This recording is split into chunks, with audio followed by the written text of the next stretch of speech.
The Portuguese initially arrived in the land of Cheras, one of the three ancient Tamil dynasties, and established settlements in Kochi.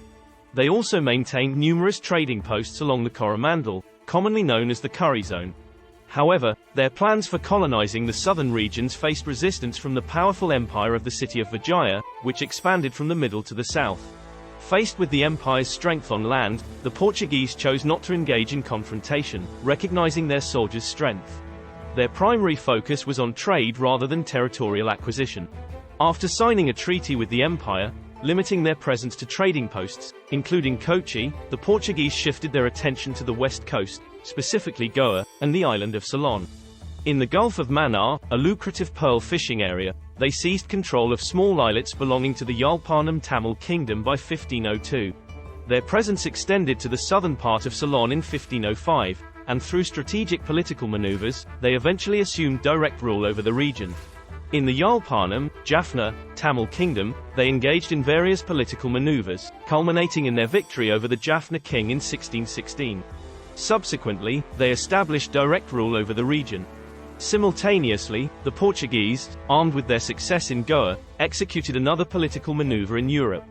During this period, England was in a state of instability marked by civil wars, and the conflict between Parliament and King Charles I was reaching a critical juncture. King Charles I was eventually defeated and executed, leading to the establishment of a republic under the rule of Oliver Cromwell, who became the Lord Protector for nearly 11 years. Following Oliver Cromwell's death, his inexperienced son, Richard Cromwell, assumed the same position but struggled to manage the affairs of the Republic effectively. As a result, the country decided to recall the exiled son of King Charles I, who was residing in the Netherlands. In 1660, King Charles II ascended to the throne as a bachelor. He married Princess Catherine of Braganza from Portugal in 1661. King Charles II openly acknowledged that the princess who arrived in England was not particularly attractive, and the couple did not have any children. However, Catherine brought a substantial dowry of £500,000, along with the territories of Bombay and Tangier, and the right of free trade with Portuguese colonies. It was evident that the union was arranged for diplomatic purposes and political gain for both Portugal and England. Concurrently, with the support of their strong ally Portugal, the East India Company established operations in Madras, where Portugal already had a commercial post, and initiated activities in Bombay. During this period, Portugal was facing a decline and losing its colonies to the Dutch. However, due to the gift of Bombay to the English, Portugal managed to retain control over Goa for an extended period. This meant that Portugal continued its presence in Goa even after the British left India in 1947, and the French departed from Puducherry in 1954. Portuguese explorers first arrived in the Indian subcontinent on May 20, 1498, and their departure on December 19, 1961, marked the end of their presence.